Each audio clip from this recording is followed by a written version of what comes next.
Hello student, welcome to all of you.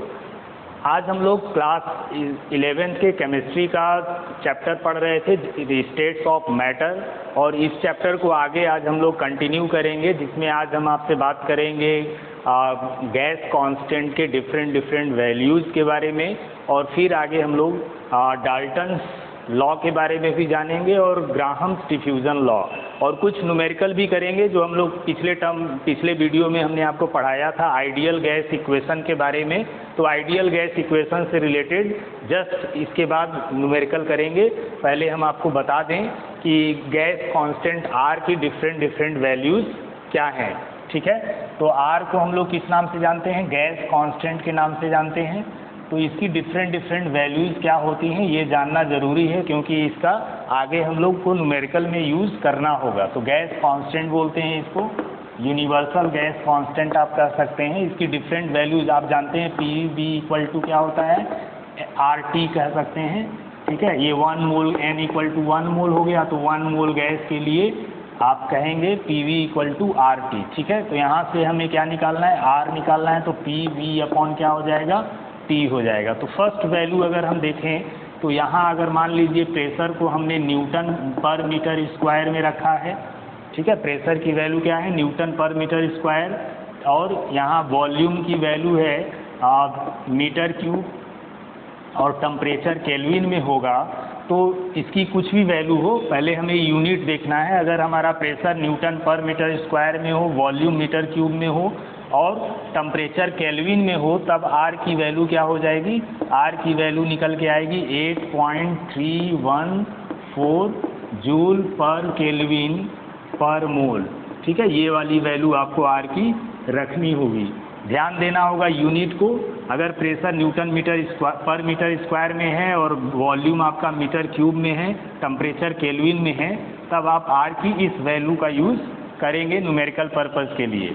Second value अगर देखा जाए तो अगर मान लीजिए प्रेशर हमारा एटीएम में हो, एटमॉस्फेरिक प्रेशर हो, वॉल्यूम लीटर में हो और टेम्परेचर केल्विन में हो, तब हम आर की वैल्यू यूज़ करेंगे 0.0821 लीटर एटीएम पर केल्विन पर मोल, ठीक है। ये वैल्यू यूज़ किया जाएगा। और एक वैल्यू और याद रखना है, यानी इस वैल्यू को आपको याद रखना होगा, ठीक है। ये वैल्यू आप कब यूज़ करोगे, जब प्रेशर आपका एटीएम में दिया हो क्वेश्चन के अंदर, वॉल्यूम लीटर में दिया हो और टेम्परेचर केल्विन में दिया हो। जब इन यूनिट के साथ अगर प्रेशर वॉल्यूम टेम्परेचर दिया हो, तब हम आर की इस वैल्यू का यूज़ करेंगे। उसके बाद थर्ड वैल्यू भी आप देख लीजिए, याद कर लीजिए इसको भी।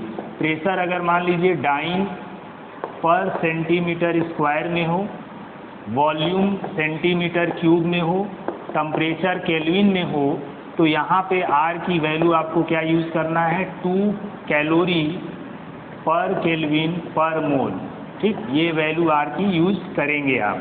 और ये वैल्यू अक्सर हम लोग एनर्जी के केस में यूज़ करते हैं। जब भी एनर्जी निकालने के लिए होता है तो वहाँ पे इस वैल्यू का यूज़ किया जाता है एनर्जी इक्वेशन के लिए, ठीक है।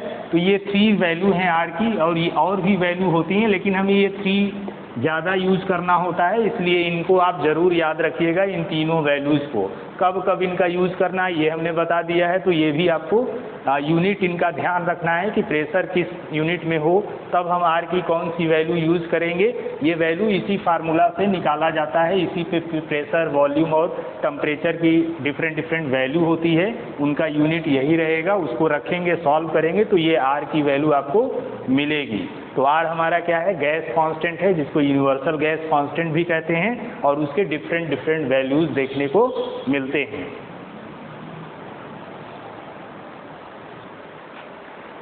चलिए अब हम लोग गैस इक्वेशन से रिलेटेड कुछ न्यूमेरिकल कर लेते हैं। पिछले वीडियो में हमने आपको गैस इक्वेशन के बारे में बताया था, और gas equation P1 V1 upon T1 equal to P2 V2 upon T2, ये गैस इक्वेशन था, ठीक है। अब इसमें यूज़ करके हमें न्यूमेरिकल सॉल्व करना है। ये न्यूमेरिकल है 500 ml of a gas at 25 degree Celsius. ml में क्या दिया है, वॉल्यूम, तो इसका वॉल्यूम कितना हो गया, फर्स्ट वॉल्यूम 500 ml।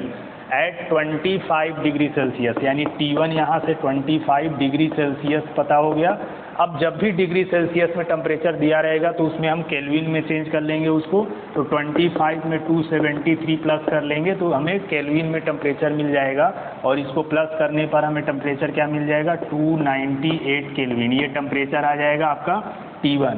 उसके बाद exert a pressure of 75 centimetre of Hg, pressure क्या दिया है P1 75 सेंटीमीटर ऑफ Hg, ये प्रेशर दिया हुआ है। अब उसके बाद हम देखेंगे calculate the volume of the gas, यानी नेक्स्ट वॉल्यूम आपको फाइंड आउट करना है, और उसका टेम्परेचर भी दिया है T2, ये दिया है 125 डिग्री सेल्सियस, इसको भी केल्विन में चेंज कर लेंगे 273 प्लस करके, तो यहाँ से ये आ जाएगा आपका 8, 9 और 3, इतना केल्विन 398 केल्विन टेम्परेचर आ जाएगा। अब इस फार्मूला का यूज़ करेंगे, और इस फार्मूला में हमें क्या फाइंड आउट करना है, V2 फाइंड आउट करना है। तो V2 इक्वल टू हम क्या लिखेंगे, V2 इक्वल टू लिखेंगे P1 V1 T2 upon P2 T1, ठीक है। अब इसमें वैल्यू पुट कर देंगे, यहाँ P1 की वैल्यू हमारे पास है 75 सेंटीमीटर, और V1 की वैल्यू है 500, T2 की वैल्यू आया हमारा 398 केल्विन अपॉन, उसके बाद हमारा P2 की वैल्यू दिया हुआ है, P2 की value centimetre 500 ml of a gas at 25 degree Celsius exert a pressure of 75 centimetre, ये 80 सेंटीमीटर दिया हुआ है, ठीक है। तो ये हो गया आपका V2 80 सेंटीमीटर, P2 80 सेंटीमीटर। अब यहाँ पे P2 की जगह पे 80 रख देंगे, और T1 की वैल्यू हमारे पास कितना है 298 केल्विन। अब इसी को सॉल्व करेंगे, जो वैल्यू मिलेगा वो वॉल्यूम को रिप्रेजेंट करेगा, यानी सेकेंड वॉल्यूम हो गया जो पूछा गया था हमसे, calculate the volume of gas at this temperature and this pressure, ठीक।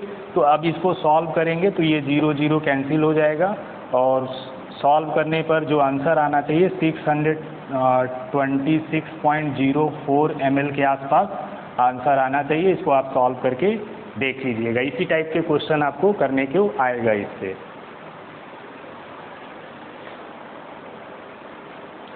सेकेंड क्वेश्चन आपको दिख रहा है, calculate the temperature of 4.0 mole of gas occupying 5 cubic decimetre at 3.25 bar, ठीक है। अब यहाँ पे क्वेश्चन में n की वैल्यू दिया है 4 मोल है, उसके बाद इसमें ये डेसीमीटर क्यूब क्या दिया है, वॉल्यूम दिया है, तो ये वॉल्यूम हो गया आपका 5 डेसीमीटर क्यूब, और ये बार में क्या है प्रेशर, तो ये प्रेशर हो गया 3.32 बार, ठीक। अब उसके बाद R की भी वैल्यू हमें दे रखा है क्वेश्चन में 0.083 बार डेसीमीटर क्यूब पर केल्विन पर मोल, ये वैल्यू यूज़ करेंगे R का। हमारे पास इक्वेशन है PV इक्वल टू nRT, ठीक। T निकालना है हमको, तो T equal to PV upon nR हो जाएगा। अब ये सभी वैल्यू को हम रख देंगे यहाँ पे 3.32, और V की वैल्यू है 5 अपॉन N की वैल्यू हो गया 4 इंटू R क्या है 0.083। अब इसको सॉल्व करेंगे, तो सॉल्व करने पर करीब ये 50 केल्विन के आसपास आपका आंसर आना चाहिए। तो इस तरह से ये तो इजी क्वेश्चन है, कुछ टफ क्वेश्चन भी आते हैं, उसको भी देख लेते हैं हम लोग।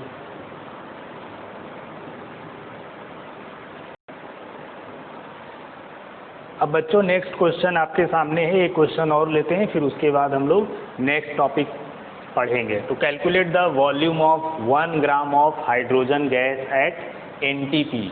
अब यहाँ पे ये वर्ड आया NTP, NTP का मतलब क्या होता है, natural temperature and pressure. NTP या STP standard temperature and pressure कहिए, दोनों सेम चीज़ें हैं, दोनों पे गैस का प्रेशर, वॉल्यूम और टेम्परेचर ये क्या होता है फिक्स होता है। तो NTP का मतलब है नेचुरल टेम्परेचर एंड प्रेशर, ये NTP का मतलब है। STP अगर लिखा है तो STP यही सेम चीज़ें होता है, बस इसमें S और स्टैंडर्ड कर लेते हैं। तो स्टैंडर्ड टेम्परेचर एंड प्रेशर, ठीक। तो ये STP या NTP का मतलब होता है, तो इसका यूज इसलिए होता है कि STP पर किसी भी गैस का जो प्रेशर होता है वो 1 atm कहिए या 760 मिलीमीटर कहिए या 76 सेंटीमीटर कहिए, ठीक है। ये फिक्स होता है किसी भी गैस का प्रेशर इतना NTP या STP पर होगा, ठीक। उसके बाद वॉल्यूम कितना होता है 22.4 लीटर, ये फिक्स होता है, लीटर में रखे हम, SI यूनिट में लिख रहे हैं, बाकी आप दूसरे यूनिट में चेंज कर सकते हैं। टेम्परेचर हमेशा केल्विन में होता है। तो ये NTP या STP पर अगर ये टेम्परेचर की बात करें तो 273 केल्विन टेम्परेचर होता है NTP या STP पर, ठीक है। तो ये चीज़ें इसमें फिक्स होती हैं। अब इस क्वेश्चन में अगर देखा जाए तो इस क्वेश्चन में हमसे क्या पूछा, ये तो NTP का मतलब हो गया कि NTP पर क्या होता है, NTP पर किसी भी गैस का प्रेशर 1 atm होता है, वॉल्यूम 22.4 लीटर होता है, टेम्परेचर 273 केल्विन होता है। अगर क्वेश्चन में नहीं दिया है तो इसका मतलब ये 3 चीज़ें आपको पता होना चाहिए, इसका आपको यूज़ करना होगा इस क्वेश्चन में, ठीक है। तो अब हमें ये पता हो गया कि NTP पर गैस का वॉल्यूम, प्रेशर और टेम्परेचर इतना इतना है। अब हम इस क्वेश्चन में कैसे इनका यूज़ करेंगे, पूछा है कैलकुलेट द वॉल्यूम ऑफ 1 ग्राम, ग्राम में यानी मास दिया है, W = 1 ग्राम दिया है, ठीक है। हाइड्रोजन कहा है तो मोलर मास यानी molecular mass of hydrogen, molecular mass को m से रिप्रेजेंट करते हैं और हाइड्रोजन का मॉलिक्यूलर मास निकालेंगे। हाइड्रोजन में 2 एटम है तो 2 इंटू हाइड्रोजन का मास 1 होता है, तो यहाँ से मॉलिक्यूलर मास कितना आ गया इसका, हाइड्रोजन का 2 आ गया, ठीक है। अब हमारे पास NTP कहने की वजह से यहाँ पे हमारे पास क्या क्या है, यहाँ टेम्परेचर दिया है, हमें कितना दिया है 273 टेम्परेचर हो गया, प्रेशर 1 atm रख देंगे, वॉल्यूम 22.4 लीटर रख देंगे और इस तरह सॉल्व करेंगे। और हाँ, एक बात और कि गैस कांस्टेंट की वैल्यू भी 0.0821 लीटर ATM पर केल्विन पर मोल, ये वाली वैल्यू यूज़ करेंगे, ठीक है। लीटर ATM पर केल्विन पर मोल, ये वैल्यू यूज़ करेंगे और सॉल्व कर लेंगे फार्मूला लगा के, PV = W/mRT। आपको पढ़ाया गया होगा PV = nRT और n = क्या होता है, मास अपॉन मोलर मास। अब यहाँ से हमें क्या निकालना है, कैलकुलेट द वॉल्यूम, वॉल्यूम निकालना है, तो V = क्या हो गया WRT/P, ठीक। अब W की वैल्यू क्या है 1 है, R की वैल्यू 0.08, ठीक, 2 और T टेम्परेचर की वैल्यू क्या है 273 केल्विन है, अपॉन प्रेशर, प्रेशर कितना है यहाँ पे, प्रेशर दिया है 1 atm। अब इसको सॉल्व करेंगे तो ये सॉल्व करने पर आपको वैल्यू मिल जाएगा 11.2 लीटर, तो ये इसका वॉल्यूम हो गया 11.2 लीटर इस क्वेश्चन के लिए, ठीक है। तो इस टाइप से क्वेश्चन अगर पूछा जाता है तो आप इस तरह इस फार्मूला को चेंज करके आप यूज़ कर सकते हैं। अब ज़्यादा इससे कुछ इधर उधर का नहीं होगा, बस फार्मूला से चेंज करके ही आपको क्वेश्चन ऐसे करने को मिलेगा।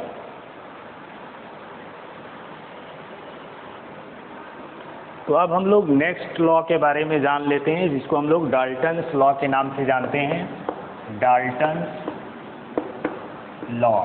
अब ये डाल्टन्स ने क्या कहा था, तो इन्होंने स्टेटमेंट दिया था, the pressure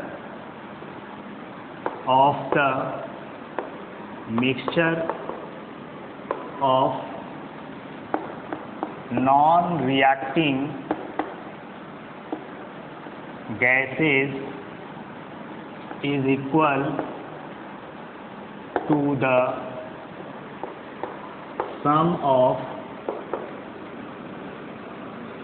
their partial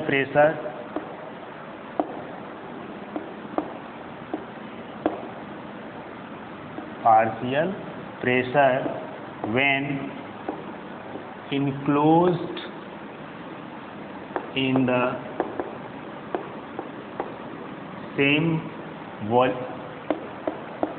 volume under similar conditions, ठीक। तो ये स्टेटमेंट था, जॉन डाल्टन थे, उन्होंने ये स्टेटमेंट दिया, the pressure of mixture of non reacting gases. अगर मान लीजिए किसी कंटेनर में नॉन रिएक्टिंग गैसेज है, जैसे ये हाइड्रोजन है, ये ऑक्सीजन है, ये नाइट्रोजन है, ये डिफरेंट नॉन रिएक्टिंग गैसेज है। तो ये आपस में रिएक्ट नहीं कर रही हूँ। ऐसी गैसेज अगर किसी कंटेनर में रखी गई हों तो उनका जो टोटल प्रेशर होगा वो इन सभी के प्रेशर के सम के इक्वल होगा। यानी अगर टोटल प्रेशर हम निकालेंगे तो ये partial pressure of H2, partial pressure of N2 and partial pressure of O2, ठीक है, इन सभी के प्रेशर के सम के इक्वल हो जाएगा टोटल प्रेशर। ठीक है, तो इसी तरह ये स्टेटमेंट दिया गया, the pressure of the mixture of non reacting gases is equal to the sum of their partial pressure. ये पार्शियल प्रेशर हैं सभी, और इन पार्शियल प्रेशर के सम के इक्वल होता है टोटल गैस का प्रेशर। ठीक है, तो यहाँ पे हाइड्रोजन, ऑक्सीजन, नाइट्रोजन ये सब गैसेज लिया गया है, तो इन सभी गैसेज का प्रेशर इस तरह से देखने को मिलेगा। तो आप इस तरह लिखिए, या आप कह लीजिए कि P1, P2, A, B, C कुछ भी हो, यानी P total pressure P1 plus P2 plus P3 के सम के इक्वल आएगा। तो ये डाल्टन्स लॉ के नाम से इसको हम लोग जानते हैं। चलिए अब हम लोग पार्शियल प्रेशर कैसे हमें फाइंड आउट करना होता है उसको देख लेते हैं। तो उसके बाद एक न्यूमेरिकल लेंगे इससे, और फिर नेक्स्ट टॉपिक पे मूव करेंगे। तो पार्शियल प्रेशर हम निकालते कैसे हैं? फार्मूला होता है partial pressure is equal to mole fraction into total pressure. ठीक है, mole fraction into total pressure. Mole fraction आप जानते हैं कि रेशियो होता है दो कंपोनेंट का, जैसे सॉल्यूट और सॉल्वेंट अगर दो कंपोनेंट है तो moles of solute upon moles of solute plus moles of solution, इस तरह से हम लोग मोल फ्रैक्शन निकाल लेते हैं। ठीक है, तो यहाँ पे मोल फ्रैक्शन की वैल्यू डायरेक्ट क्वेश्चन में दी गई हो सकती है या नहीं दी गई होगी, तो हम निकाल के यहाँ पे मोल फ्रैक्शन रखेंगे तो हमें क्या मिल जाएगा? पार्शियल प्रेशर यहाँ से मिल जाएगा। ठीक है, तो ये पार्शियल प्रेशर निकाल लेंगे यहाँ से। अगर मान लीजिए क्वेश्चन में एक्वस टेंशन भी दे रखा है तो उस तरह के प्रॉब्लम सॉल्व करने के लिए आपको ये भी फार्मूला पता होना चाहिए, the pressure of dry gas. अगर मान लीजिए ड्राई गैस है तो उसका प्रेशर हम कैसे निकालेंगे? तो pressure of dry gas equal to होता है pressure of moist gas minus pressure of water vapour. ठीक, तो इस तरह अगर हमें प्रेशर निकालना है ड्राई गैस का, तो ड्राई गैस का प्रेशर क्या होता है? मॉइस्ट गैस के प्रेशर में से वाटर वेपर के प्रेशर को हम लोग क्या करेंगे? माइनस कर देंगे। ठीक है, या ऐसे भी लिख सकते हैं pressure of dry gas is equal to pressure of moist gas. Moist का मतलब है नमी उसमें हो, वाटर पार्टिकल थोड़ा सा हो, तो उस वाटर को हम हटाना चाहेंगे यहाँ पे। ठीक है, तो प्रेशर ऑफ ये यहाँ पे ये प्रेशर वाटर वेपर के प्रेशर को और किस नाम से जाना जाएगा? तो इसको एक्वस टेंशन के नाम से जानेंगे। एक्वस टेंशन यानी वाटर के थ्रू जो प्रेशर अप्लाई किया जाता है उसको एक्वस टेंशन कहा जाता है। अब ये एक्वस टेंशन जो है वो वाटर का क्वेश्चन में दिया रहेगा और उसको आपको यूज़ करना होगा। ठीक है, तो मॉइस्ट गैस का जो प्रेशर है उसमें से एक्वस टेंशन जो भी क्वेश्चन में दिया है उसको हटा देंगे, तो यहाँ ड्राई गैस का प्रेशर पता हो जाएगा और फिर हम इससे क्वेश्चन को सॉल्व कर सकते हैं। तो इस तरह ये दोनों यूज़ हो सकता है इसके न्यूमेरिकल में, तो वो हमने बता दिया। अब यहाँ एक क्वेश्चन देखिए, the partial pressure of 3 gases A, B, C and D are 556 centimetre, 1 atm and 300 millimetre. ये प्रेशर पार्शियल गैस का A, B, C गैस है तो उनका प्रेशर दिया है। A का जो प्रेशर है वो दिया है 56 सेंटीमीटर, B का प्रेशर दिया हुआ है आपको 1.0 atm, C का प्रेशर दिया हुआ है ये है आपका 300 मिलीमीटर। ठीक, अब इन सभी प्रेशर को हमें एक यूनिट में चेंज कर लेना होता है। चलिए मिलीमीटर में सभी को चेंज कर लेते हैं। तो यहाँ पे 556 सेंटीमीटर है, इसमें 10 से इंटू करेंगे तो क्या हो जाएगा? ये मिलीमीटर में चेंज हो जाएगा, तो इसको 56 इंटू 10 मिलीमीटर हो जाएगा। ठीक है, 1 सेंटीमीटर में 10 मिलीमीटर। तो इस तरह यहाँ 60 मिलीमीटर आ गया, 560 मिलीमीटर। उसी तरह 1 ATM में 760 मिलीमीटर होता है। आप याद करिए, अभी हमने बताया था आपको NTP में इसकी वैल्यू, ठीक है। तो ये वैल्यू यूज़ कर लेंगे, बाकी ये मिलीमीटर में है ही। तो टोटल प्रेशर क्या हो जाएगा, PA का प्रेशर, B का प्रेशर और C का प्रेशर, तो तीनों को ऐड कर लेंगे। तो यहाँ से आ जाएगा 560 प्लस 760 प्लस 300, और इन तीनों को जब प्लस करेंगे तो ये हमें आंसर मिल जाएगा, ये 0 आ जाएगा। और यहाँ 6 12 2 1,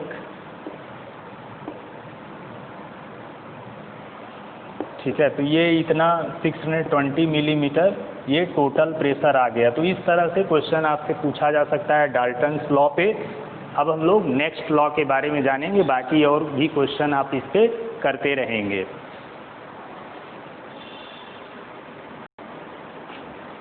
नेक्स्ट है हमारा ग्राहम्स लॉ ऑफ डिफ्यूजन। तो चलिए उसको जान लेते हैं। पहले तो आप डिफ्यूजन के बारे में जानते होंगे। डिफ्यूजन का मतलब होता है the movement of particle from higher concentration to lower concentration. जैसे कोई अगर परफ्यूम एक जगह पे एयर में आया है तो आप देखेंगे, या अगरबत्ती मान लीजिए आप जला दीजिए, तो देखिए कुछ दूर उसका स्मेल देर में कुछ दूर तक पहुंच जाता है। तो कैसे पहुंच जाता है, ये मूवमेंट की वजह से पहुंच जाता है। इसी को हम लोग डिफ्यूज़न के नाम से जानते हैं। तो ये डिफ्यूज़न के लिए ग्राहम्स ने एक लॉ दिया था जिसको हमें यहाँ पे जानना है, और उसको हम लोग जानेंगे ग्राहम्स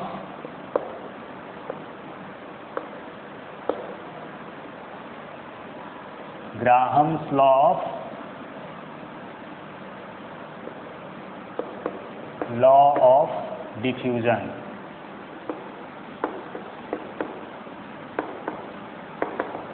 अब इस ग्राहम्स लॉ ऑफ डिफ्यूजन में ये हमें पहले स्टेटमेंट देखना है। तो इन्होंने स्टेटमेंट दिया था at a given temperature and pressure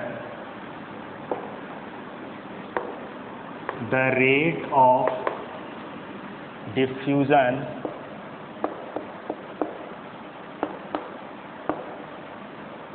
of gases is inversely proportional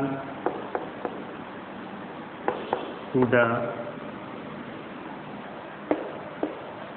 square root of its density। ये स्टेटमेंट था इनका, यानी R is proportional to 1/√D। ठीक है, R यहाँ पे क्या है, रेट ऑफ डिफ्यूज़न को बता रहा है, इसको रेट ऑफ डिफ्यूज़न बोलेंगे।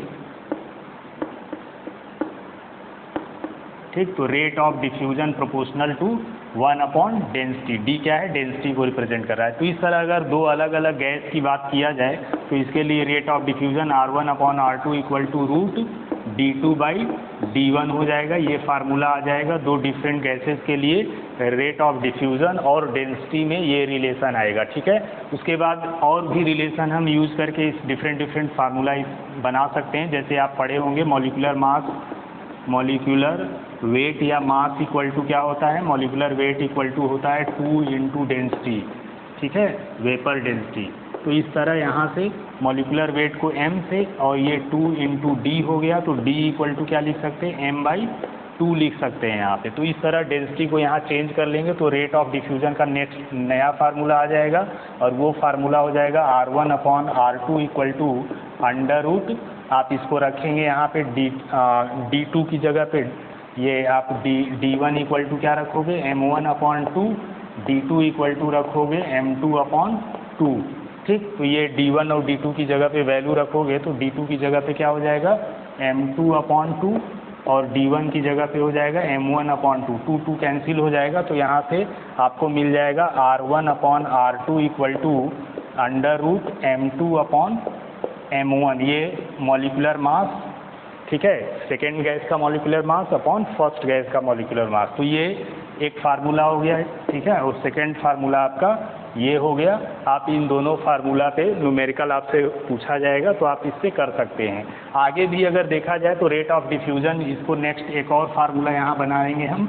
R इक्वल टू क्या होता है, V अपॉन T होता है। ये V क्या बता रहा है, वॉल्यूम को बता रहा है, और ये क्या बता रहा है, टाइम को बता रहा है। तो रेट ऑफ डिफ्यूज़न पर सेकेंड, ठीक है, ये टाइम को रिप्रेजेंट कर रहा है। तो रेट ऑफ डिफ्यूज़न क्या होता है, वॉल्यूम अपॉन टाइम। तो यहाँ से हम R1 इक्वल टू लिख सकते हैं, R1 equal to V1 upon T1 लिख सकते हैं, और R2 equal to V2 upon T2 लिख सकते हैं। तो अब इस फार्मूला को अगर हम यहाँ पे रख लें तो यहाँ से क्या नया फार्मूला बन के आएगा, R1 की जगह पे V1 अपॉन T1 और ये V2 अपॉन T2 रखेंगे तो ये नया फार्मूला आ जाएगा M2 अपॉन M1, ठीक है। तो यहाँ से इसको आप सॉल्व कर लेंगे तो ये V1 into T2 upon V2 into T1 equal to under root M2 by M1, ये एक फार्मूला मिल गया। और इसी तरह D के टर्म में भी इसको under root D2 by D1 भी लिख सकते हैं, ठीक है। तो इस तरह से ये आपको थर्ड फार्मूला मिल गया। तो फर्स्ट, सेकेंड और थर्ड फार्मूला का यूज़ करके हमसे डिफ्यूज़न लॉ पे जो है क्वेश्चन पूछा जाएगा, तो उसको हमें सॉल्व करना होगा। तो चलिए कुछ क्वेश्चन भी देख लेते हैं इस टॉपिक पे। अब ये क्वेश्चन है डिफ्यूज़न से रिलेटेड। इसमें पूछा गया है find the relative rates of diffusion of two gases A and B if the molecular weight are in the ratio of 1:16। इसके मॉलिकुलर वेट का जो रेशियो दिया है, A का रेशियो और B का, ठीक है। तो MA और MB का रेशियो दिया है 1:16 का मतलब है 1/16, ठीक है। हमारे पास फार्मूला है, हमें निकालना क्या है, यहाँ से रेट ऑफ डिफ्यूज़न निकालना है, यानी RA upon RB find out करना है। तो RA upon RB equal to क्या होता है, M2 मतलब MB ऊपर रहेगा और MA नीचे रहेगा। तो इस टर्म में हमें इस वैल्यू को लाना है, तो इस तरह इसको हम चेंज कर लेंगे, MB अपॉन MA कर लेंगे। तो MB upon MA equal to हो जाएगा 16/1। अब हम इस फार्मूला में इसको रख देंगे तो ये 16/1 आ जाएगा। तो यहाँ से आप वर्ग स्क्वायर रूट निकालेंगे तो 4:1 आएगा। तो इस तरह RA और RB का जो रेशियो है वो क्या आ गया, 4:1 का रेशियो मिला। तो इस तरह के क्वेश्चन आपको देखने को मिलेंगे इसमें।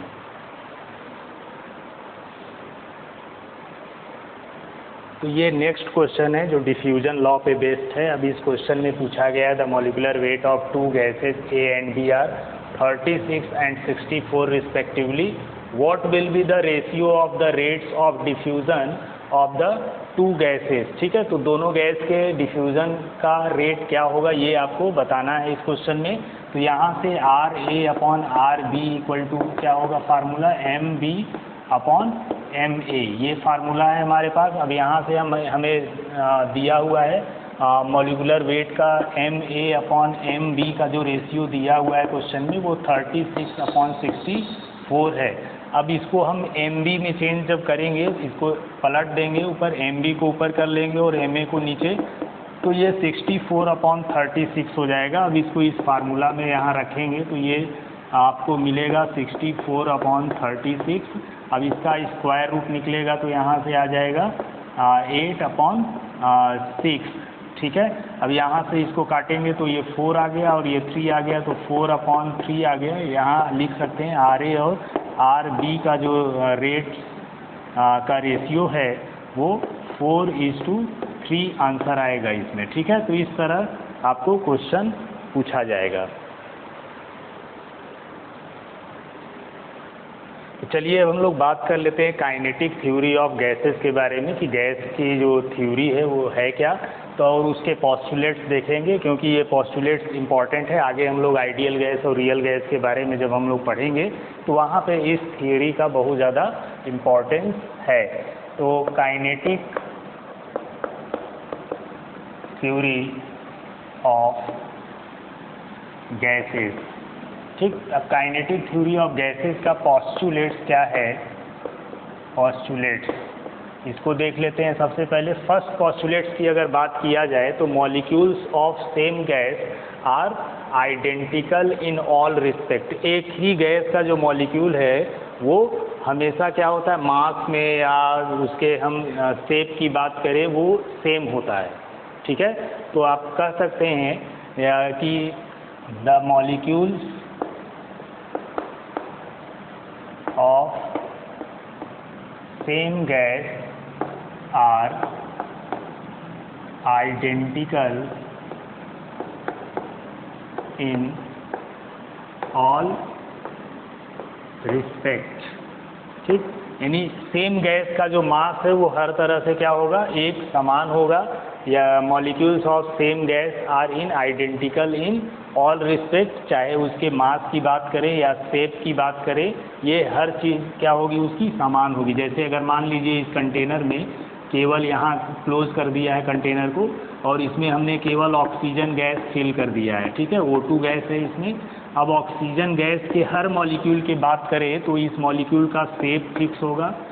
ठीक है, मास फिक्स होगा, यानी हर तरह से वो एक समान होंगे ये सभी ऑक्सीजन मॉलिक्यूल आपस में। ठीक है, तो इस तरह यही ये फर्स्ट स्टेटमेंट इसका पोस्टुलेट्स यही बता रहा है कि सेम गैस की अगर बात किया जाए तो सेम गैस में जितने भी मॉलिक्यूल्स होंगे वो सभी मॉलिक्यूल्स जो है उनका मास, शेप, ये हर चीज़ उसका एक समान देखने को मिलेगा। उसके बाद सेकेंड स्टेटमेंट अगर देखा जाए तो ये बताया गया कि molecules are constantly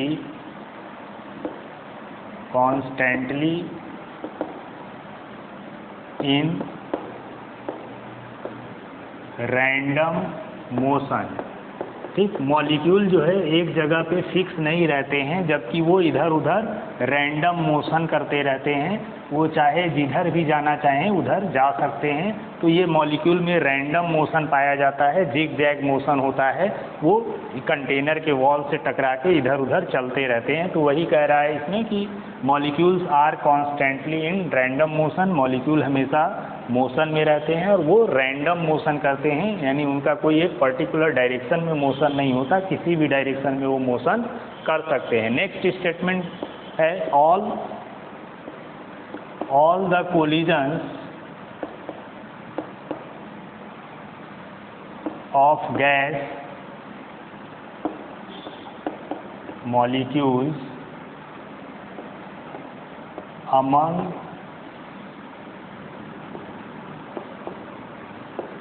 themselves and with wall of container is elastic in nature।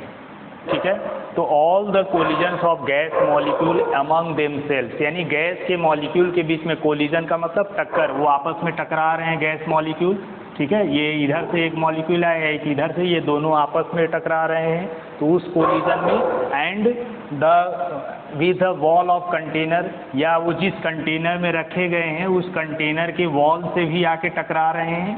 ठीक, तो इस तरह उनका कोलिजन आपस में भी हो रहा है गैस मॉलिक्यूल का, और कंटेनर के वॉल के साथ भी उनका कोलिजन चल रहा है। तो वो कोलिजन कैसा होगा, इलास्टिक होगा, इलास्टिक इन नेचर होगा, यानी जब भी उनके शेप में चेंजेज आएगा कोलिजन होने से तो वो शेप फिर से गेन कर सकते हैं। यानी ये इलास्टिक का मतलब है कि अगर किसी फोर्स की वजह से शेप में चेंज आ रहा है तो वो फिर से अपने ओरिजिनल शेप में वापस आ सकता है। जैसे रबर का बॉल है, उसको आप दबा देते हैं तो बॉल पिचक जाता है, और जैसे ही आप छोड़ देते हैं वो फिर से अपने ओरिजिनल शेप को गेन कर लेता है। तो इसी प्रॉपर्टी को इलास्टिसिटी की प्रॉपर्टी कहते हैं, और ये इलास्टिक नेचर का होता है जो उनके बीच में कोलिजन होता है मॉलिक्यूल के बीच में, चाहे वो आपस में हो या कंटेनर के वॉल के साथ हो।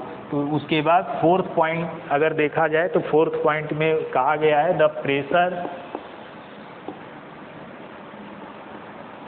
Of gas is due to collision of molecules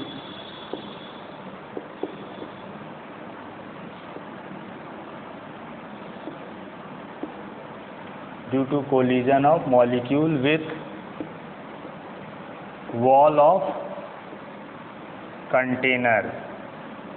ठीक है, तो the pressure of gas is due to collision of molecule with wall of container. यानी मॉलिक्यूल में जो प्रेशर है वो कहाँ से क्रिएट होता है, वो प्रेशर वॉल, जब मॉलिक्यूल कंटेनर के वॉल से टकराता है तो उस वॉल की वजह से उसके ऊपर प्रेशर लगता है। तो वही कह रहा है इसमें कि the pressure of gas is due to collision of molecules with wall of container. यानी मॉलिक्यूल के, गैस के मॉलिक्यूल पे जो प्रेशर क्रिएट होता है वो वॉल ऑफ कंटेनर की वजह से, कंटेनर के वॉल की वजह से देखने को मिलता है।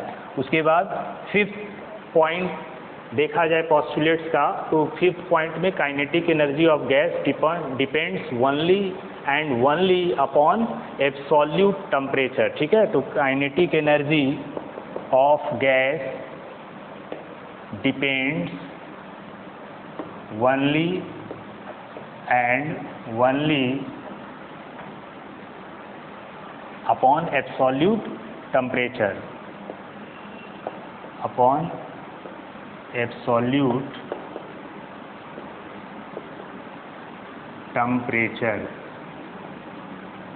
ठीक है, not on the nature of gas, ये नेचर ऑफ गैस पे डिपेंड नहीं करता, not at nature of gas. ठीक, नेचर ऑफ गैस पे डिपेंड नहीं करता, काइनेटिक एनर्जी केवल एब्सोल्यूट टेम्परेचर पे डिपेंड करता है। गैस का टेम्परेचर आप जितना ज़्यादा बढ़ाएंगे गैस के मॉलिक्यूल इधर उधर भागेंगे, और जितना भागेंगे हम कहेंगे उनकी काइनेटिक एनर्जी, मतलब मूविंग वाली एनर्जी, मूव करने की एनर्जी। ठीक है, तो जितना आप टेम्परेचर बढ़ाओगे गैस के मॉलिक्यूल उतना इधर उधर भागेंगे। जैसे अगर मान लो आप गर्मी के समय में धूप में छत पे चढ़ जाओ, तो छत पे नंगे पांव अगर जाओ तो दिखेगा टेम्परेचर ज़्यादा है, पैर जलने लगेगा, तो आप जल्दी से इधर उधर भाग के छाया ढूंढना चाहोगे। तो कुछ उसी तरह का, जैसे टेम्परेचर बढ़ता है तो यहाँ पे भी मॉलिक्यूल रैंडम मोशन इधर उधर तेज़ी से भागने लगते हैं। इसका मतलब उनका काइनेटिक एनर्जी बढ़ जाता है।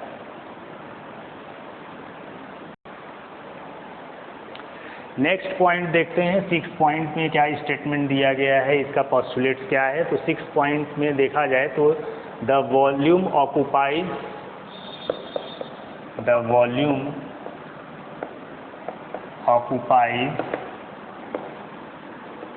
Bye gas molecules is negligible।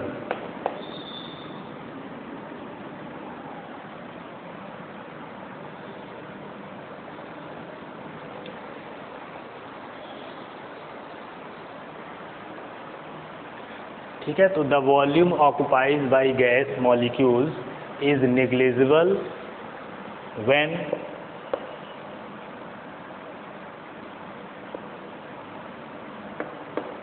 compound to volume of gas